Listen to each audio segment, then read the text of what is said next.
Boa noite, paz do Senhor, pessoal, tudo bem? Entrando agora, 10h33, já estamos aí com 3 pessoas, boa noite. Pessoal, conforme vocês forem entrando, digita o nome de vocês aí para eu saber quem está com a gente, o estado, a cidade que vocês moram.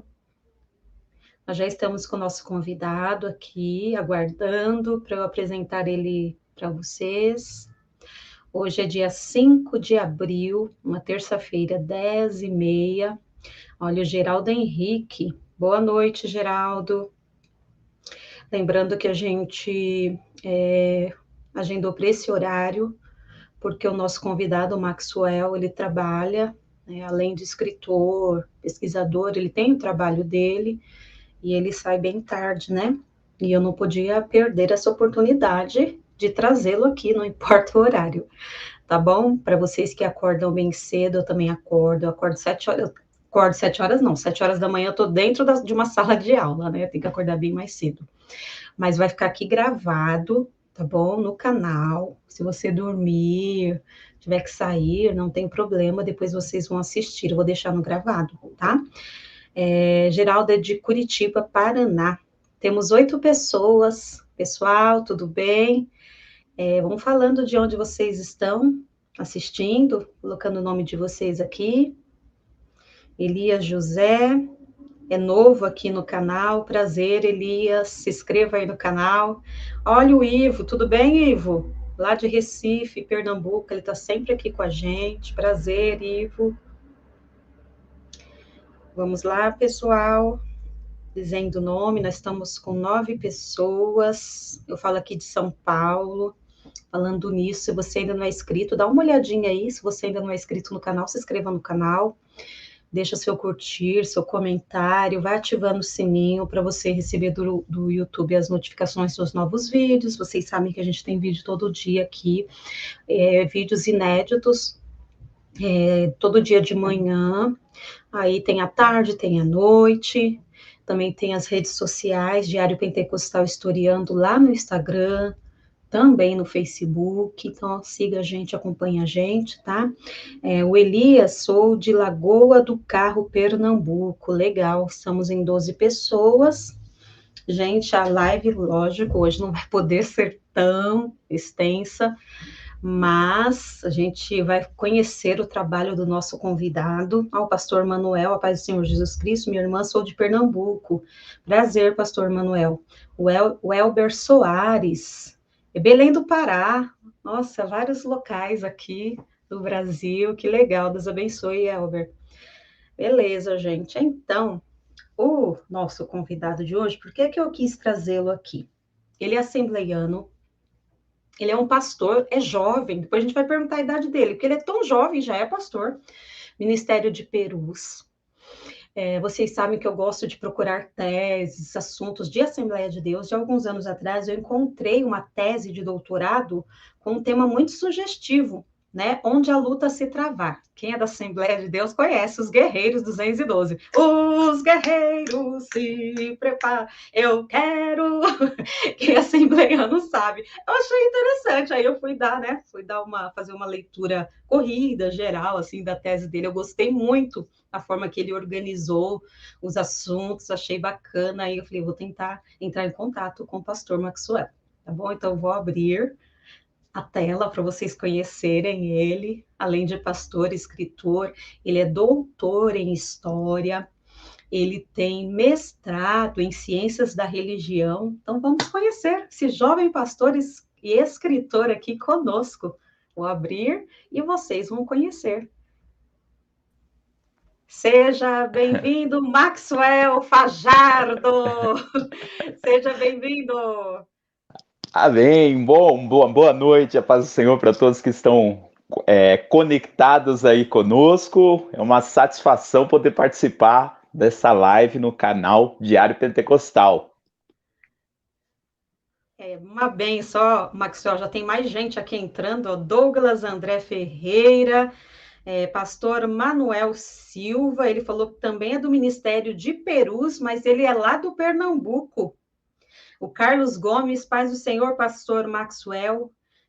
Pastor Maxwell é bênção, AD Perus. Vamos ver, o Douglas é de Santana do Ipanema, sertão alagoano. Que bênção, gente, sem mais delongas. O que a gente vai fazer? Primeiro, antes da gente entrar no assunto do livro que tanto chamou a nossa atenção, e acredito, Maxwell, que chama atenção, você foi muito feliz nesse título sugestivo demais, depois você vai falar o porquê desse título, mas antes disso, eu gostaria de saber, Maxwell, você nasceu num berço evangélico, como normalmente os pentecostais falam, né, assembleiano, você nasceu no berço evangélico, como foi sua trajetória escolar, profissional, ministerial, só para o pessoal se situar, conhecer quem é o nosso convidado. Bom, muito bem. Sim, eu nasci na Assembleia de Deus, eu sou assembleiano de berço. Quando eu nasci, meus pais já eram assembleianos, e eu passei toda a minha vida, né, desempenhando várias atividades na igreja.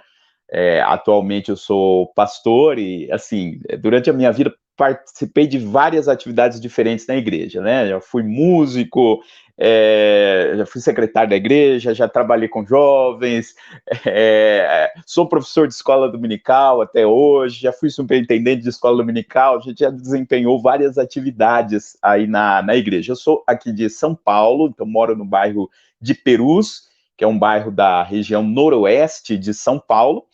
E, bom, além das atividades aí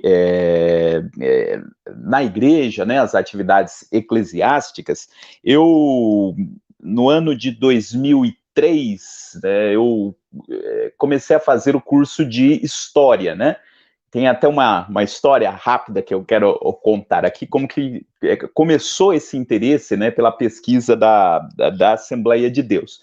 Eu tinha o interesse de fazer uma graduação, inicialmente queria fazer jornalismo, prestei alguns vestibulares, não consegui não consegui passar, enfim, e eu estava namorando com a minha esposa, hoje minha esposa, na época minha namorada, e ela falou, olha, por que você não presta o vestibular lá onde eu estou estudando? Ela já estava fazendo faculdade.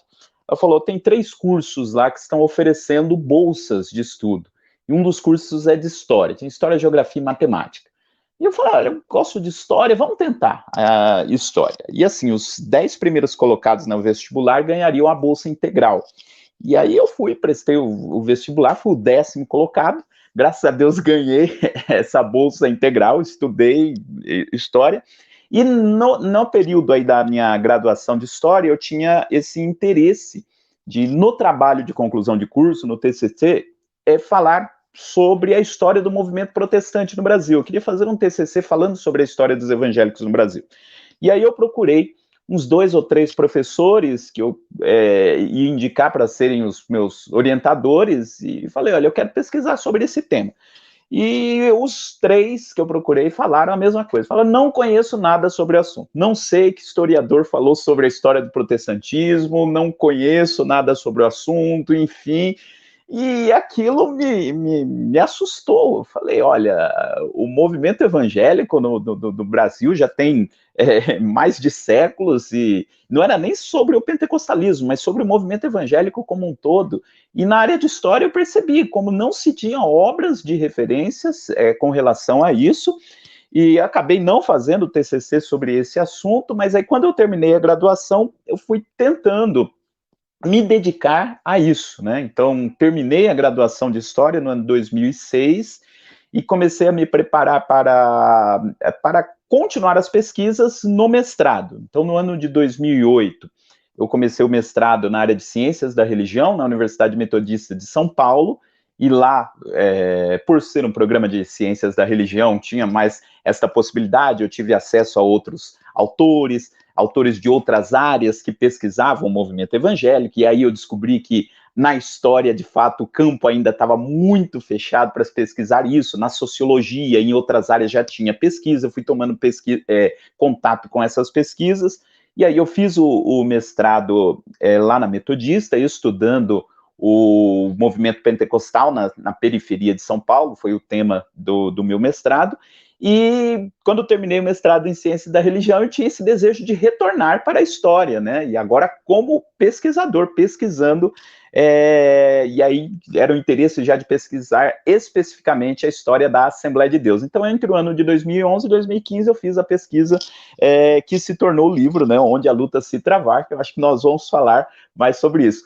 E além disso, né, além dessa pesquisa, né, profissionalmente eu sou professor. Atualmente sou professor na Rede Municipal de São Paulo e desempenho a função de coordenador de um polo da Unicel, né, no Céu Pera Marmelo, aqui no Jaraguá.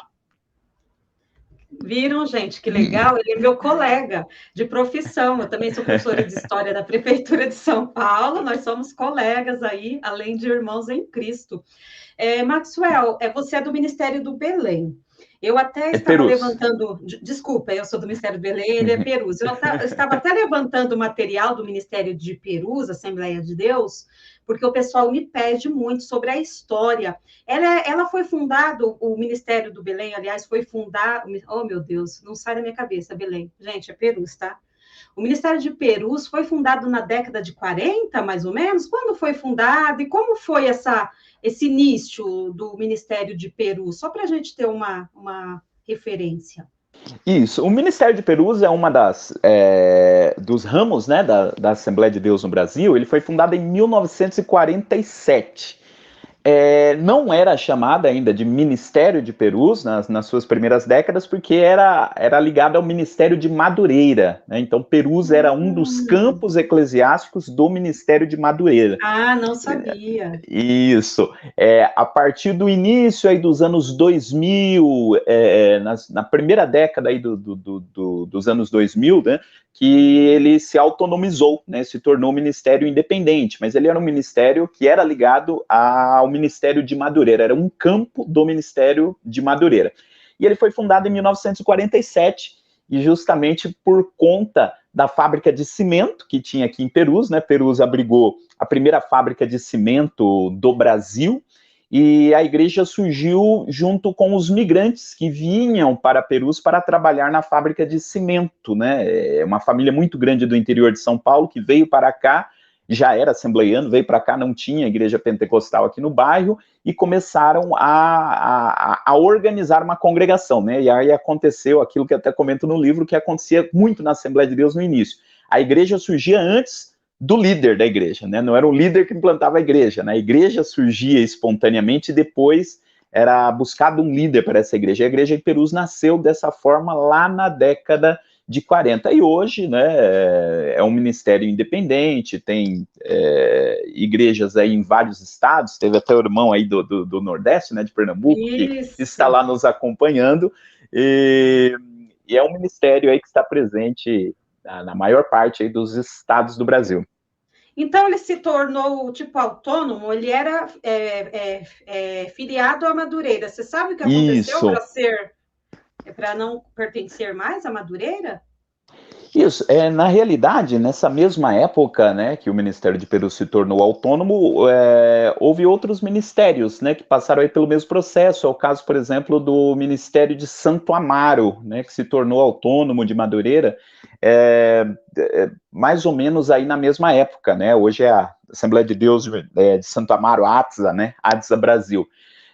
Na realidade, o Ministério de Perus, ele se tornou autônomo no momento em que várias transformações estavam acontecendo na Assembleia de Deus nacionalmente, né? E que é uma coisa que eu discuto também, né? Esse processo que eu chamo de esgarçamento institucional da igreja, né? De fragmentação aí dos ministérios, né? E o Ministério de Perus está aí dentro desse processo também, né? Um processo semelhante que aconteceu aí em outros ministérios também, né? Bacana. Franci, Clay, Vito, amigos, boa noite. Que alegria poder ouvir mais uma vez o professor Maxwell. Abraços. Grande amigo. Camargo. Amigo. Legal. O Lenivaldo Camargo, boa noite, Silvana, estou prestigiando sua live hoje. O Lenivaldo Camargo, ele disse que o mundo é pequeno. Ele acha que ele já trabalhou com você, viu, Maxwell, em alguma escola, pois trabalhei em Perus e fui diretor de escola lá. Olha que mundo pequeno. E eu lembro do Lenivaldo. Lembro do Lenivaldo, sim. Sério? Olha que mundo sim. pequeno, gente. Trabalhamos juntos lá no Jairo de Almeida. Foi. Que bacana. Ó, o Dalexon Sérgio, boa noite, Maxwell. Abraço daqui do Recife. Bastante gente do Recife aqui com a gente. Grande, da Alexson, ele é também pesquisador das Assembleias de Deus. É doutor também. Fez uma pesquisa sobre a Assembleia de Deus e análise de discurso. Um abraço aí para o Dalexson. Ai, que bom, legal, prazer. Então, Douglas André Ferreira, congreguei por 12 anos na Assembleia de Deus de Perus, aqui em Alagoas, legal. Boa noite, muito bom sempre ouvir o pastor Maxwell Fajardo, Bruno Macedo, né? Ah, legal, gente, ok. Maxwell, então esse livro aí, ele derivou-se da sua tese de doutorado. Isso. E aí, como foi essa adaptação, essa organização para você transformá-lo em livro? Demorou muito tempo? Você fez algumas alterações? E também nessa pergunta mesmo, já fala desse título tão sugestivo para o pessoal? Perfeito. Então, o livro está até aqui comigo, né? Onde a luta se travar, uma história das Assembleias de Deus no Brasil. Ele está agora na segunda edição. Então, ele é fruto da minha pesquisa de doutorado. A pesquisa de doutorado eu desenvolvi entre os anos de 2011 e 2015 lá na Unesp de Assis, né? E sempre no doutorado, a gente lança uma questão que a gente tenta responder com a nossa pesquisa, né? Daí que vem o nome tese, né? A gente apresenta uma tese para responder uma questão. E a questão que eu levantei é o que faz com que as Assembleias de Deus crescessem tanto quanto cresceram. As Assembleias de Deus, o último levantamento que se tem, estatístico, é de 2010, o censo de 2010, que a Assembleia de Deus tem 12 milhões de membros.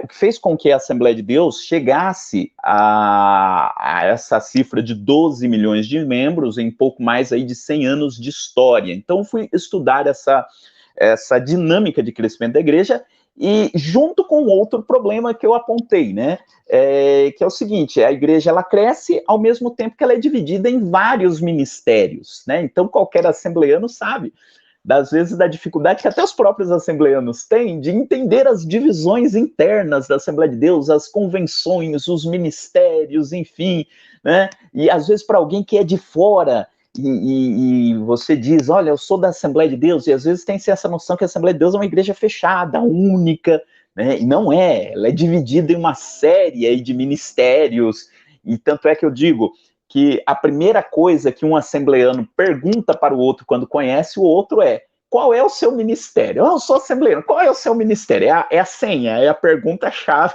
no início de qualquer conversa de dois assembleanos. Porque a Assembleia de Deus ela é dividida em uma série de ministérios. Então, eu pesquisei isso, né?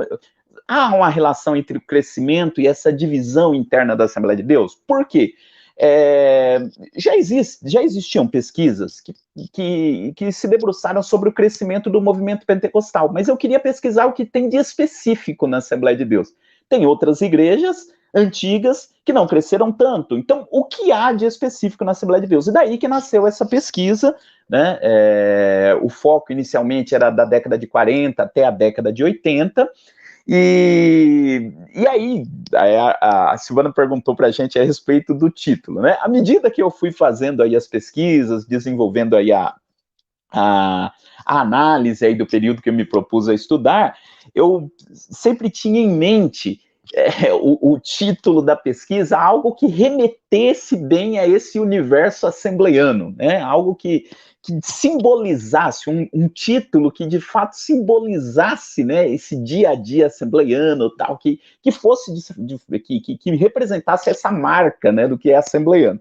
E eu pensei, né, em escolher um dos hinos da harpa. Depois de pensar muito, a minha esposa me ajudou muito também na escolha desse título. Eu me lembrei do hino 212, né, Onde a Luta se Travar. É uma melodia norte-americana, depois foi adaptada pelo Paulo Leivas Macalão, e ele é cantado em ritmo de marcha, né? O hino 212. E eu acho que ele expressa muito bem essa tendência da Assembleia de Deus, né? Essa paixão militante, né, da Assembleia de Deus, do evangelismo, enfim. E a marcha, o ritmo marcha, marcou por muito tempo a dinâmica assembleiana. Então, eu escolhi esse hino, né, que expressasse isso. É um hino muito conhecido de todos os assembleianos, e peguei justamente esta parte do coro, né? Eu quero estar com Cristo onde a luta se travar. E por quê? Esse jogo de palavras, onde a luta se travar. Para falar a respeito das lutas, das tantas lutas que fizeram com que a Assembleia de Deus alcançasse a dimensão que tem hoje. Né? Tanto a luta no sentido que é colocado lá na letra do hino, mas também a luta, a questão das disputas internas que existiam na igreja, da presença na igreja no campo religioso brasileiro, as disputas que houve no campo religioso quando a igreja começou a crescer, enfim, a luta de vida dos seus membros migrantes que viajavam de uma parte para outra do país, tinham que começar a sua vida em outro lugar, e aí se tornavam assembleianos lá. Então, há uma série de lutas que configuram esse crescimento da igreja. Então, por isso, eu peguei essa parte do hino, que eu creio que simboliza, ou que resume muito bem essa essência aí do assembleianismo, pelo menos na maior parte aí da sua história. Legal, isso mesmo, gente. Olha, teve uma parte da obra dele que me chamou muita atenção. Aliás, meu olho fixa sempre em obras que faz essa organização por períodos. Quem me conhece sabe que eu tenho um problema assim de organização geográfica, as coisas têm que estar bem assim para eu compreender muito. Então, quando está assim amarradinho, eu gosto muito. E aí teve uma parte que ele separou a história por 4 eras. Eu achei muito importante. Ele colocou os nomes: Wingren, Samuel Nistron, Cícero Macalão, e era José Wellington. Claro que não foi para falar da figura deles, e sim do contexto, né, histórico ali, social. E eu acho muito, assim, muito interessante, porque os dois primeiros, as 2 eras primeiras, são de 2 missionários suecos. E as outras 2 eras de 3 pastores brasileiros. Aí eu pedi para o Maxwell para a gente conversar sobre isso, essa diferença de cada era, aqueles pontos marcantes de cada uma das eras que ele achou. E por que você quis também organizar dessa maneira essa parte da história? Muitas perguntas, né? Mas manda ver, Maxwell. Bom, então vamos lá. Bom, é uma dificuldade que a gente tem quando a gente faz um trabalho da área de história, e principalmente quando a gente vai fazer um trabalho de história que abarca um período muito grande, né? A Assembleia de Deus, ela tem mais de 100 anos. Ela começou em 1911 e são mais de 100 anos de história. E, assim, a Assembleia de Deus do início dos anos 2000 não é a mesma Assembleia de Deus da década de 20, não é a mesma Assembleia de Deus da década de 50, quer dizer, muitas coisas mudaram, a igreja tem uma dinâmica aí de mudança muito grande, muito intensa. Então, para tentar exprimir essas mudanças, a gente tem que deixar isso mais didático, né? Então, a gente trabalha com a ideia de periodização. Então, a periodização é uma forma da gente meio que tentar fatiar, né, esse período grande em períodos menores e tentar entender, olha, nesse período as coisas funcionavam assim, nesse outro período houve essa mudança, enfim. É claro que nenhuma periodização ela é perfeita, né? Eu fiz essa proposta de periodização assembleiana, tem outros autores que pesquisaram a história da Assembleia de Deus que fizeram outras periodizações, o Gedeon Alencar tem uma outra proposta de periodização, a Marina Correia, o próprio D'Alexson, que está aí nos acompanhando lá na tese de doutorado dele, ele fez uma outra periodização. A periodização é uma escolha, né, de quem está escrevendo a história, dentro daquilo que ele quer destacar, né, para tentar mostrar como que os períodos eram diferentes, né? E como a Silvana disse, eu escolhi personagens não no sentido de dizer que a igreja dependia única e exclusivamente dessas figuras para funcionar, né? Não é, né, usando uma linguagem dos historiadores, não é uma ideia positivista, né? Quer dizer, o grande herói, tudo dependia dele. Não, o que eu entendo é o seguinte: no início da igreja, por exemplo, de 1911 até mais ou menos 1932, né, era comum você ter entre as lideranças da igreja determinado perfil de liderança. É diferente do perfil da década de 80, por exemplo. Então, para falar desses perfis de liderança e perfis, inclusive, da própria membresia da igreja nesses diferentes tempos, eu peguei alguns personagens da história da igreja que eram personagens de destaque nesse período e falaram, olha, esse estilo de liderança reflete muito daquilo que estava acontecendo na igreja. Né? Não é dizer que ele que moldou a igreja nesse período, muito pelo contrário, eu digo que esses líderes que eu escolhi expressam muito a dinâmica que já acontecia entre o povo, a dinâmica que acontecia ali na igreja. Então essa foi a minha ideia, foi dividir a história da igreja em 4 períodos, e tentar assinalar quais eram as diferenças em cada um desses períodos. E para cada um desses períodos, a gente pegou alguns personagens aí da história da igreja para tentar simbolizar essas mudanças aí que aconteceram. Eu sei que eram várias perguntas e eu acho que eu deixei passar alguma coisa aí, mas pode ir pontuando aí.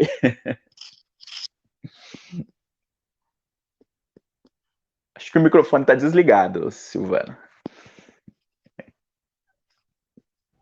Gente, aqui tem um som, de vez em quando eu deixo meu microfone fechado, né? Os ruídos externos, e às vezes eu esqueço. Na era Wingren, lá de 1911 até 1932, cerca de 21 anos, como você descreveria o perfil da Assembleia de Deus, o perfil da liderança, e assim, para essa transição dessa primeira era para a era do Samuel Nistron, dá para apontar fatores de mudanças mais relevantes, mais destacadas, dessas duas lideranças suecas aí. Deu para entender, Sim, sim, muito bem. Então, são 4 eras. Então, a primeira era, eu chamei que é de Era Wingren, de 1911 até 1932, e escolhi aí como personagem para representar esse período Gunnar Wingren, que foi um dos fundadores da Assembleia de Deus. Esse período inicial, né, de 1911 até 1932, é o período do início ali da igreja, em que a igreja ela tem uma característica bastante expansionista, ela está se expandindo inicialmente, principalmente nas regiões norte, nordeste lá do Brasil, e é uma igreja que ainda não tinha criado uma estrutura muito grande, não tinha se institucionalizado, né, para usar um termo que a gente acaba utilizando bastante, né? Era uma igreja que ela era mais informal, né? Ela estava chegando nas diferentes cidades, nos diferentes povoados, e trazia muito desse fervor que é visto na figura do Gunnar Wingren. Então, todo mundo sabe, né? A Assembleia de Deus foi fundada por 2 missionários suecos, né? Que é o Gunnar Wingren e o Daniel Berg. No entanto, o que muita gente não sabe é que tinham 2 grupos de suecos, né, nesse período inicial da igreja. Então, eu falo que o primeiro período é a Era Wingren, né, até 32, e depois de 32 até a 46, eu falo que é a Era Nistron. Samuel Nistron foi um outro líder sueco. Porque o que acontece nesse início da igreja? O Gunnar Wingren e o Daniel Berg, eles vieram da Suécia, foram lá para os Estados Unidos, para Chicago, conheceram o pentecostalismo. Era uma época que o pentecostalismo estava explodindo assim em diferentes lugares do mundo, e de lá eles vêm para Belém do Pará. né? Então, os fundadores, eles eram suecos que passaram pelos Estados Unidos e que depois vieram para o Brasil. Depois que eles estavam estabelecidos aqui no Brasil, que começou a igreja, enfim, Daniel Berg pediu auxílio para uma igreja pentecostal que estava estabelecida na Suécia, e essa igreja pentecostal da Suécia, a igreja Filadélfia, começou a mandar missionários suecos para darem o suporte para o Daniel Berg e para o Gunnar Wing. Eles começaram a chegar ainda na primeira década de existência da igreja. Então você tem dois grupos de suecos. Os missionários fundadores eram suecos que foram para os Estados Unidos e vieram para o Brasil. E depois veio uma segunda leva de missionários suecos que vieram direto da Suécia para o Brasil. Então você tem dois tipos, e aí alguém pode ver e falar, mas não era todo mundo sueco? Era, mas eles tinham uma perspectiva de igreja diferente. Então, Gunnar Wingren tinha um modelo de igreja, uma proposta de igreja muito parecida com aquilo que ele tinha visto nos Estados Unidos, no pentecostalismo nos Estados Unidos. Já o Samuel Nystrom, que se tornou o principal desses missionários suecos da segunda leva, ele já tinha uma perspectiva diferente de igreja, muito mais parecida com o pentecostalismo que ele via na Suécia.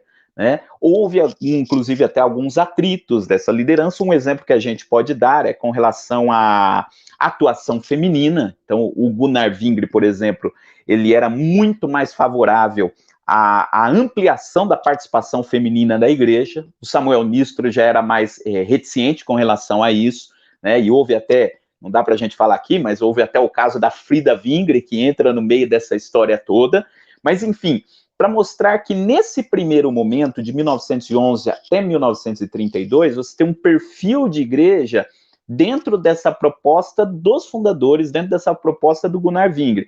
A partir de 32, que é o período em que o Samuel Nystrom assume a direção da principal igreja do Brasil naquela época, você começa a ver uma proposta de igreja um pouco mais diferente, né? O Samuel Nystrom é uma das lideranças que acaba refletindo já essas mudanças que vão acontecer na igreja a partir de 1932. Então, nesse primeiro momento, a igreja tentou, por meio dessa periodização, tentar assinalar essas mudanças. Então, Gunnar Wingren e Daniel Berg fundaram a igreja, mas em 32 é o ano que o Gunnar Wingren volta para a Suécia e ele já não está mais nessa direção da igreja. E a igreja já começa a ganhar também uma outra dinâmica, que é a segunda era, que é a era Nystrom, né?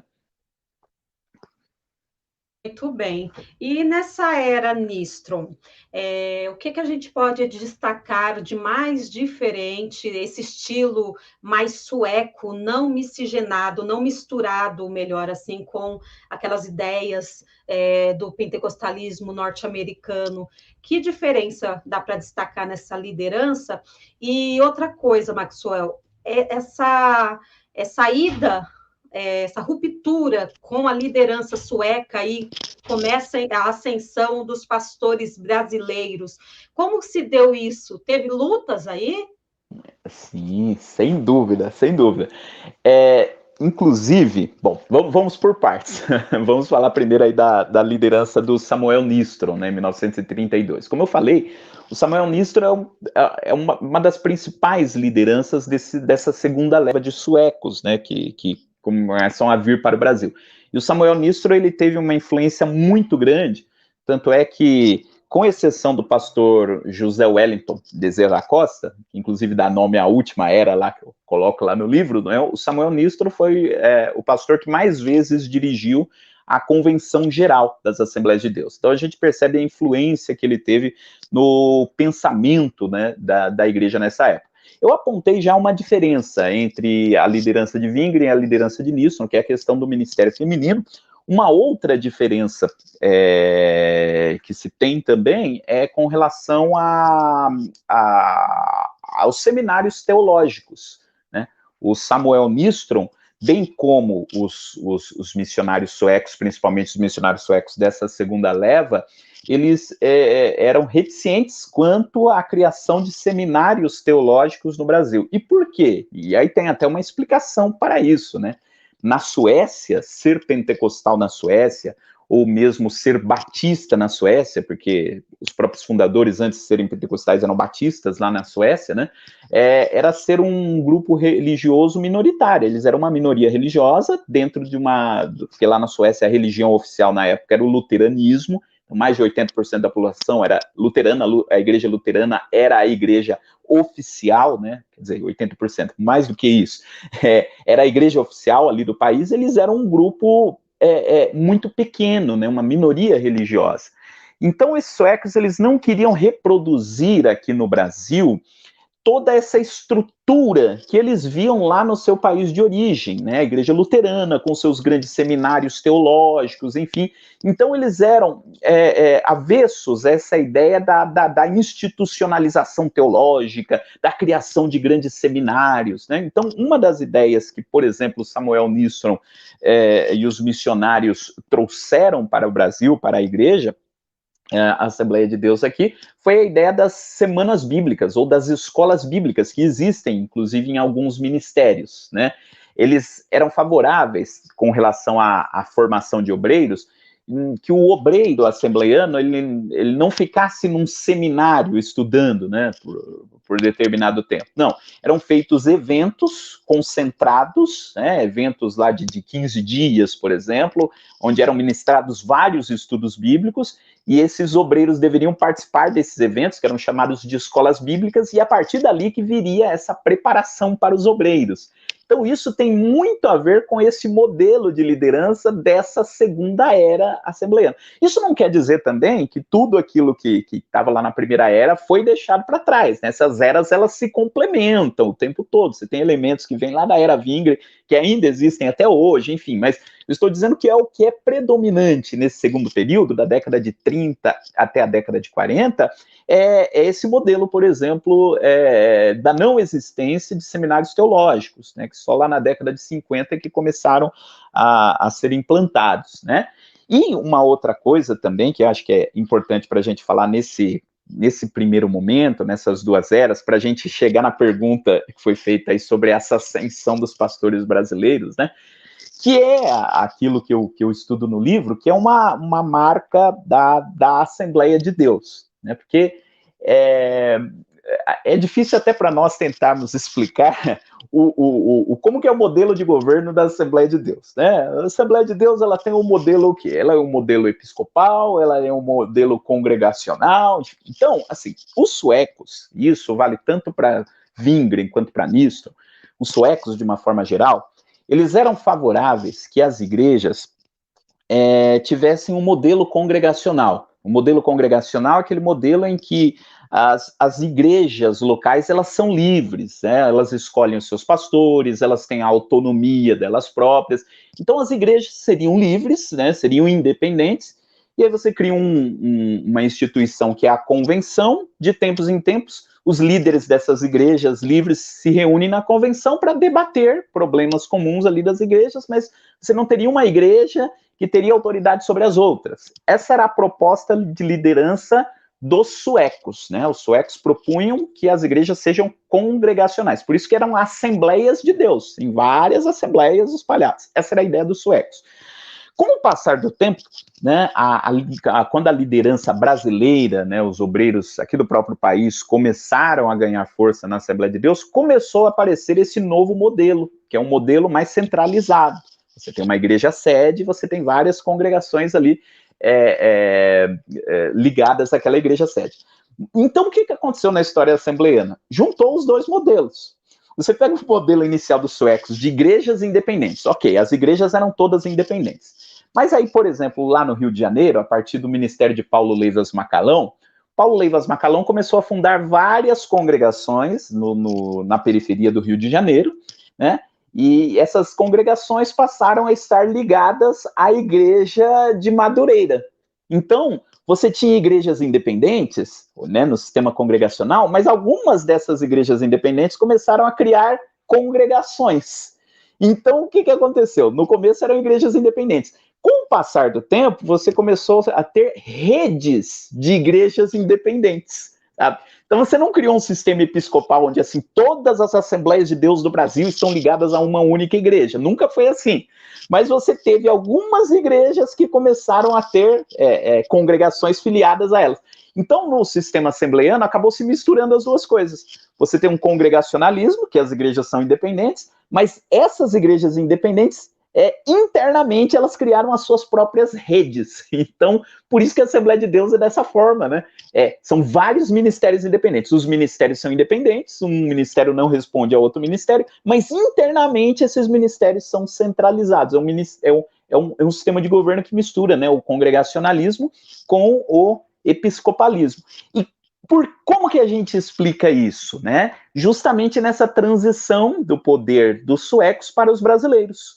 Os suecos tinham essa perspectiva mais congregacional e os pastores brasileiros já vieram com essa perspectiva mais episcopal. E aí o que se tornou a Assembleia de Deus se tornou uma fusão ou uma síntese desses dois modelos, né? Igrejas independentes, mas ao mesmo tempo que elas são independentes, elas têm as suas redes de igrejas, né, que são centralizadas. Então você tem vários ministérios assembleanos espalhados. E a gente vai entender a gênese disso justamente nessa passagem aí de poder dos suecos para os brasileiros.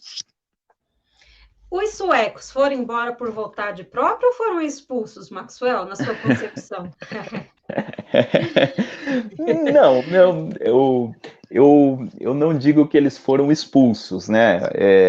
Dá-se a entender, quando a gente lê os artigos dos suecos, que a proposta mesmo dos suecos, era que as igrejas fossem ganhando autonomia, até dentro dessa perspectiva de igreja congregacional, né? As igrejas deveriam ganhar a sua autonomia, enfim. Por que eu digo que eles não foram expulsos, né? Porque eles não saíram do Brasil assim de uma hora para outra, né? O poder aí dos suecos, o poder nesse sentido, a influência que eles tiveram na igreja, foi perdurando e ela foi diminuindo assim paulatinamente. Então, Samuel Nistron, por exemplo, que eu falei, mesmo em uma das ocasiões que ele foi presidente da Convenção Geral, ele presidiu a Convenção Geral depois que ele já tinha mudado do Brasil. Ele estava em Portugal. Ele veio de Portugal, inclusive, para participar de uma das convenções. Então você percebe que essa influência ela foi diminuindo, né, aos poucos. Houve alguns momentos em que a gente percebe que talvez essa influência dos suecos foi muito mais abalada. Por exemplo, 1937, né, que é justamente a época do Getúlio Vargas, né, e Getúlio Vargas tinha uma das coisas que o Getúlio Vargas trouxe, né, dentro do longo período que ele governou, foi essa, eu não digo uma perseguição, mas ele criou várias medidas, né, que não incentivavam a presença de estrangeiros, vamos dizer assim, né? E foi um momento, por exemplo, em 1937, que vários missionários suecos deixaram o Brasil, né? Quando entra-se nessa fase do governo Vargas, vários missionários que atuavam aqui, por exemplo, na região sudeste, alguns foram para a Argentina, enfim, foi uma época em que parece que essa influência sueca sofreu aí um abalo, alguns saíram, enfim, mas mesmo depois disso eles continuaram tendo a sua influência, então até a década de 50 você ainda percebe a influência dos suecos, mas pouco a pouco ela vai diminuindo, quando você chega lá na frente, década de 50, década de 60, você já tem a plena influência aí da liderança brasileira, né, dos pastores brasileiros. Bacana. Antes da gente entrar nessas outras duas eras, Mário Sérgio de Santana está conosco aqui. Parabéns, Silvana, pela entrevista e parabéns ao nobre amigo Maxwell Fajado por essa obra de excelência. Obrigada, viu, Mário? Lembrando que ele é da página Assembleias de Deus, né? Memórias das Assembleias de Deus. Se vocês não seguem, sigam lá, tá no Facebook. E também o Ivo Gomes, Maxwell, ele faz uma pergunta. Como ministro dessa denominação e pesquisador, o senhor pode comentar sobre a diferença entre uma igreja crescer espiritualmente saudável e inchar carne pura? Porque você é pastor e pesquisador, e agora, Maxwell? Muito bem, muito bem. Esse é um dos grandes desafios que eu tenho, né? Que fazer uma pesquisa sendo parte do objeto que eu pesquiso. E isso E é muito pastor. difícil. E E um pastor. pastor. Eu não sou apenas membro da igreja, né? Quer dizer, eu atuo, né, como obreiro na denominação. E esse é um desafio que eu tenho desde o início lá da pesquisa, né? Porque eu tento, né, adotar as duas perspectivas, né? Então, há algum momento que eu entendo a igreja no sentido bíblico do termo, né? Olho para a igreja como parte do reino de Deus, né? E aí expresso todas essas preocupações que o irmão colocou aí na sua pergunta, né? Mas no trabalho acadêmico, eu analiso a igreja como uma instituição, né? Então, no livro, por exemplo, Onde a Luta se Travar, eu não faço uma abordagem teológica, né, da igreja, uma análise histórica. Então, eu observo a igreja como uma instituição que está se desenvolvendo, está se crescendo, e o objetivo aí não é defender doutrinariamente a igreja quando eu falo como historiador, ok? Como historiador, então, eu tento fazer esse trabalho o mais isento possível, né? Porque é sempre uma dificuldade, às vezes, quando a gente vai pesquisar algo que a gente está muito envolvido, né? De talvez alguém olhar e imaginar que a gente está ali pesquisando apenas para defender a denominação ou apenas para criticar, né? E a ideia não é essa, né? Fazer uma análise, procurar fazer uma análise honesta aí do objeto. Então, eu tenho essa perspectiva de olhar a igreja como um movimento social. E agora falando como pastor, e aí eu penso na saúde doutrinária da igreja, é outra coisa. E eu penso, né, e aí tentando fazer uma síntese das duas coisas, que as duas coisas elas caminham juntas o tempo todo. Eu penso que os caminhos que a igreja historicamente toma, muitas vezes são reflexo das escolhas que a igreja faz, inclusive até teológicas, né? Inclusive a partir das perspectivas teológicas que tem. Por exemplo, aqui a gente falou dessa distinção que tinha da ideia dos suecos e da ideia dos pastores brasileiros de como que se tinha que se organizar a igreja. Isso tem a ver com uma convicção até de fé, né, dos missionários suecos. Os missionários suecos entendiam que a igreja tinha que se organizar daquele jeito. Isso era uma convicção de fé deles. E isso acabou se refletindo nos caminhos históricos que a igreja tomou. Então, são duas formas de analisar a igreja, né? Analisar nessa perspectiva de dentro e nessa perspectiva de fora. E agora, respondendo, então, a pergunta do irmão, quando eu analiso academicamente, então eu vou falar a respeito do crescimento. Né? E aí, eu não, como análise acadêmica, não é a minha preocupação como historiador analisar se esse crescimento está sendo saudável ou não. Eu estou analisando ali o crescimento. No entanto, quando eu olho a partir de dentro, aí sim entra esse outro termo que ele falou, né? De uma igreja que incha, enfim. Bom, o que eu posso dizer para o irmão, né? Eu acho que analisar a igreja academicamente nos ajuda a tomar uma posição nessa nossa ótica interna, né, de pastor, né? A gente começa a ter uma perspectiva diferente da igreja, né? A gente começa a perceber que não é só porque está crescendo que as coisas estão indo bem, né? Então, esse crescimento pode ser explicado por vários outros fatores. Então, eu acho, bom, que essas duas perspectivas elas acabam se complementando, né? Então, acho que é importante analisar a igreja exteriormente, como isso nos ajuda para ter esse olhar interno e conseguir medir, conseguir pesar, né, aquilo que a gente acha que está sendo saudável ou não para a igreja. Não sei se eu respondi a pergunta, mas enfim, é essa síntese que a gente tenta fazer aí o tempo todo, né? Sim, legal. A Silvia Cristina desejou boa noite para gente, minha irmã de Atibaia. Tem uma outra pergunta aqui. O Reginaldo Reis, a paz do Senhor está conosco. O Vitor Lisboa disse que atrás da divisão vem as brigas. E o Francis Clay Vito, ele pergunta, professor Maxwell, em sua opinião, qual a importância da liderança assembleiana em nossos dias, centrada em personagens mais conservadores? E qual sua relevância para o ethos pentecostal? Obrigado. Conseguiu entender a pergunta? Pode repetir para mim, por favor? Em sua opinião, qual a importância da liderança assembleiana em nossos dias, centrada em personagens mais conservadores? E qual a sua relevância para o ethos pentecostal? Muito bem. Eu diria o seguinte, a gente está falando das 4 eras assembleianas, né? E eu até no finalzinho do livro eu coloco que talvez a gente esteja no momento de uma 5ª era assembleiana, né? Mas aí é muito complicado para a gente fazer análise como historiador desse movimento que está tendo agora, né?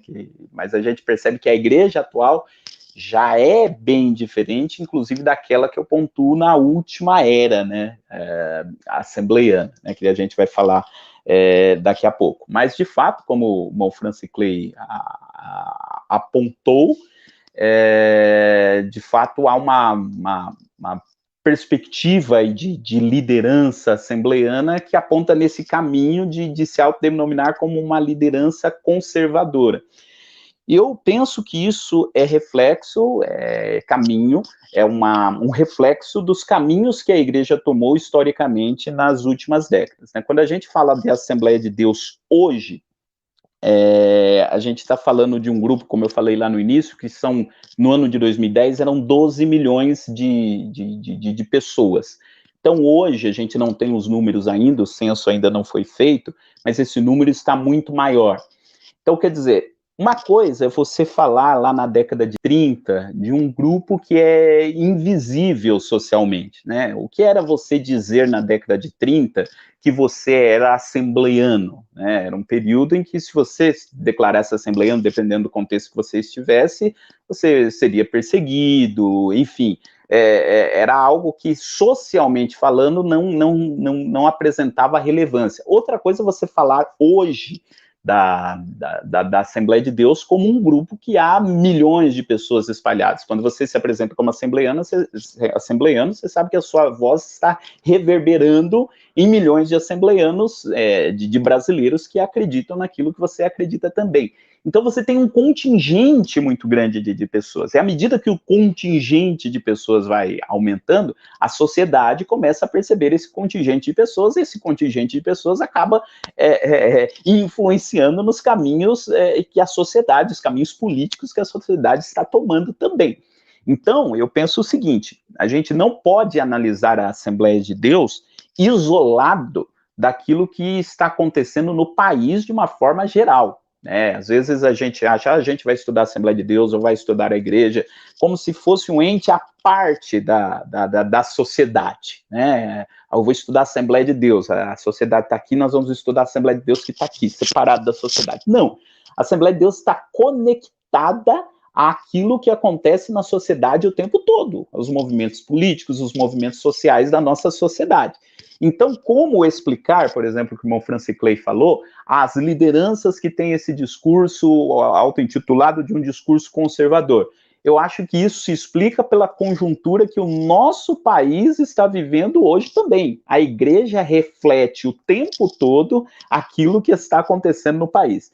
E, dada a dimensão que a igreja conseguiu nos últimos anos, é reflexo dela, da mesma forma que ela sofre influência da sociedade, ela também influencia a sociedade.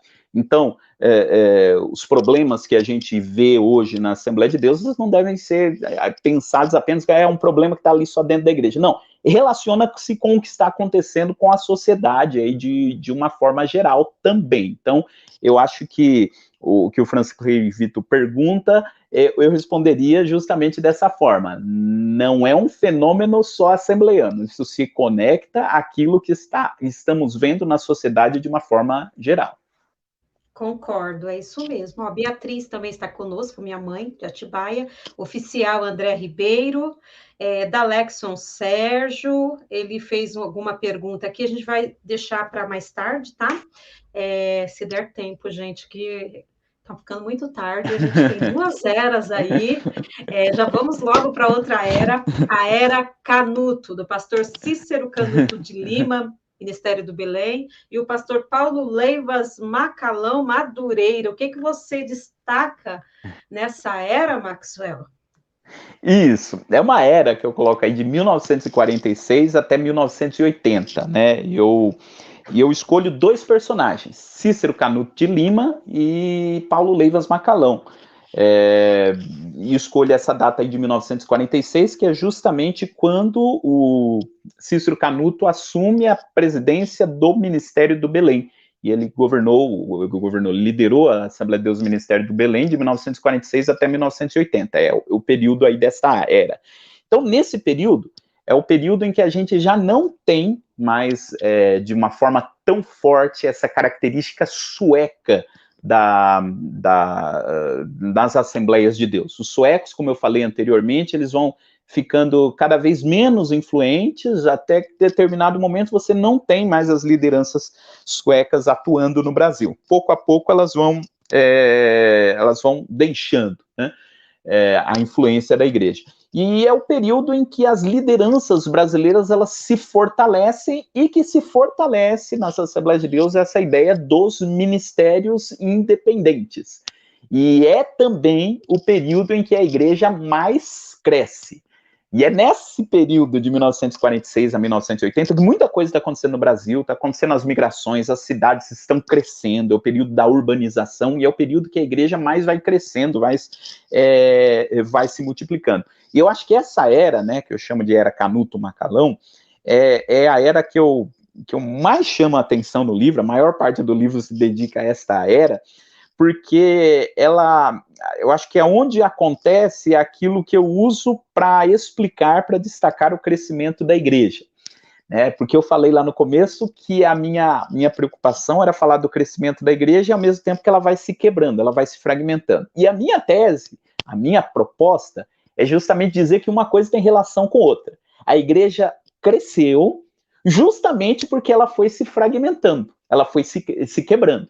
E é na era Canuto Macalão em que isso fica mais destacado. Vão surgindo novos ministérios, os ministérios vão se fortalecendo, tem disputas entre um ministério e outro, sim, e é o período em que a igreja ela vai se quebrando em vários ministérios, e isso, por mais que tenham disputas, enfim, os problemas que surgiram, isso acabou, mesmo que não foi planejado, mas acabou por contribuir com o crescimento da igreja.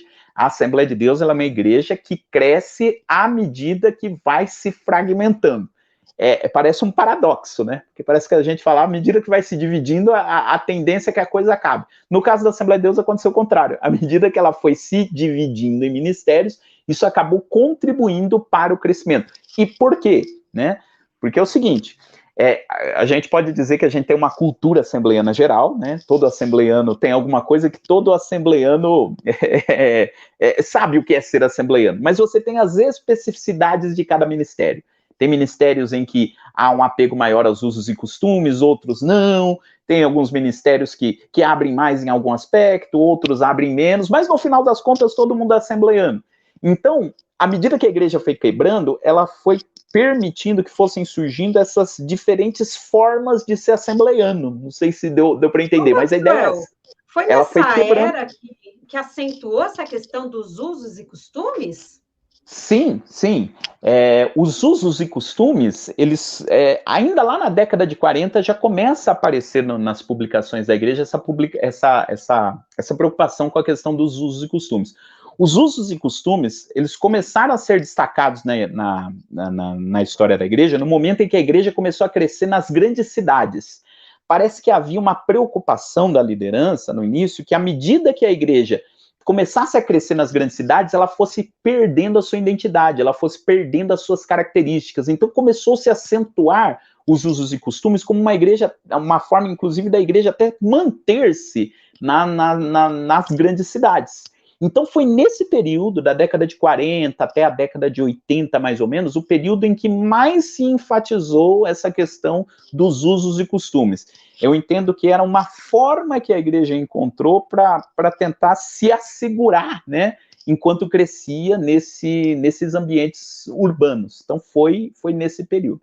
Então, só para concluir essa ideia, eu entendo que essa era Canuto Macalão, 46 e 80, é esse período em que essa característica forte da Assembleia de Deus, de estar dividida em tantos grupos, ela mais se fortalece. E, como consequência, é a época em que a igreja ela mais vai crescendo.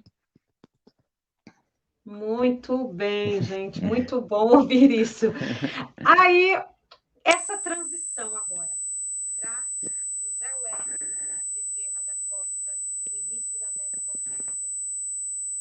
Com a morte lá do pastor Cícero Canuto de Lima, como que era o contexto histórico, social, mais especificamente de São Paulo, né, nessa época da ascensão do pastor José Wellington Bezerra da Costa, Maxwell? Muito bem. Eu faço um contraponto, né, entre a figura do pastor Cícero Canuto de Lima e o pastor José Wellington. E é uma das coisas também por que eu escolhi o Cícero Canuto de Lima para simbolizar a fase, né? Tem uma curiosidade na vida do pastor Cícero Canuto de Lima que casa muito bem com a história da própria igreja. Porque o Cícero Canuto de Lima, ele era do Pará, depois ele se tornou pastor no Nordeste, se não me engano, acho que foi na Paraíba.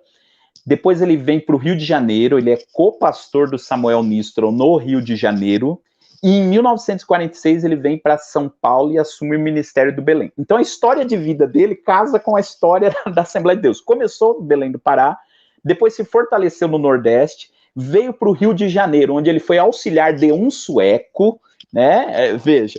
E depois, em 1946, ele se torna uma forte liderança no Ministério Autônomo em Belém. Então, veja, o pastor Cícero Canuto representa muito bem essa trajetória assembleana. Ele é um migrante que vem para a grande cidade e se torna líder da igreja. Essa era, Canuto Macalão, é essa era dos migrantes. Muitas pessoas que vieram do Nordeste para as grandes metrópoles do Sudeste, aqui se converteram. É um momento em que a igreja é formada majoritariamente por pessoas que tiveram essa experiência da migração.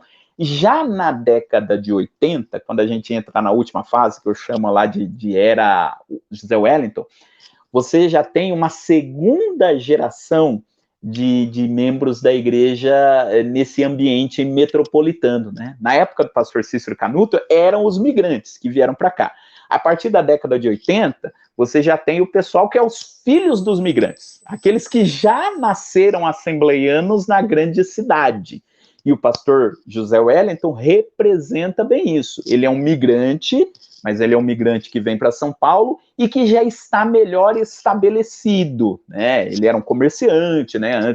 Tem a biografia do pastor José Wellington, que ele conta lá a história toda. Ele era um comerciante antes de se tornar pastor da igreja. Então, ele representa muito bem essa membresia da igreja que já está bem estabelecida nas grandes cidades, né? E que espelha bem, né, aquilo que acontecia na membresia. Então, a partir da década de 80, a gente já tem uma tradição assembleiana que já está formada, né? A partir dos anos 80, você já tem membros da Assembleia de Deus que falaram, não, meu pai já congregou aqui nessa igreja, meu pai veio do Nordeste para cá, tal, e eu já nasci aqui, já nasci na igreja. Então, a igreja ela já está bem estruturada, né, nas cidades. A igreja ela já conquistou ali o seu espaço na cidade, os ministérios já cresceram, já tem várias congregações estabelecidas ali. Então, é um momento de consolidação da igreja a partir dos anos 80, e a figura do pastor José Wellington, para mim, espelha muito bem isso, né? Consegue simbolizar bem esse segundo período, essa segunda geração de assembleianos nas grandes cidades. Gonçalves está dizendo que o microfone está com chiado. O meu microfone, gente, vocês estão ouvindo um chiado aí? O seu microfone está com chiado. Tá com chiado, gente? De alguns minutinhos para cá. Ah, é? Mas eu consigo te ouvir bem. Tá. Gente, é o seguinte, a gente vai para a última era do pastor José Wellington Bezerra da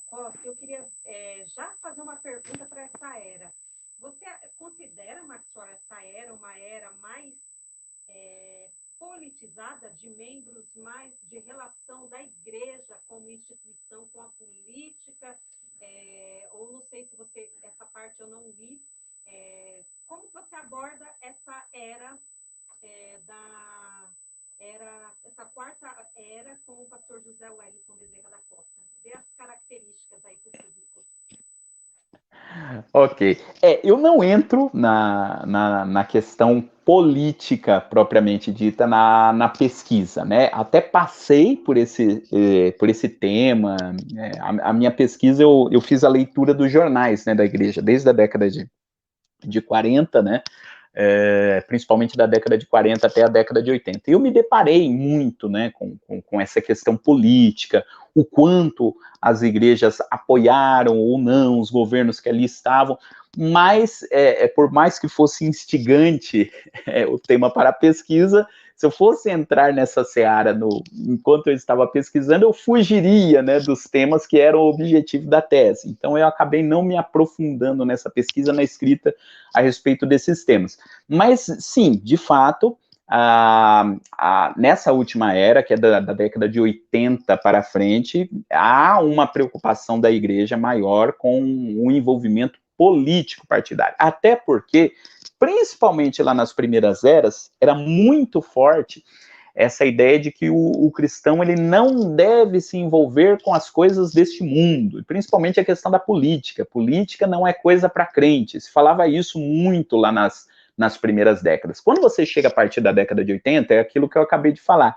A Assembleia de Deus já é um grupo bastante grande, que começa a ter determinado impacto aí social, e na década de 80 já começa a mudar esse discurso. Tem até algumas pesquisas que estudam isso, né, essa mudança no discurso assembleiano no final da década de 80. Até porque, né, em 1988, que é a promulgação da Constituição, o momento da redemocratização, né? Quando a Constituição começou a ser escrita lá em 1988, na realidade ela foi promulgada, né? Mas é o momento em que vários grupos da sociedade queriam influenciar, né, a escrita da Constituição. É um momento único na história do país e vários grupos sociais se mobilizaram para poder, de alguma forma, também influenciar a escrita da Constituição.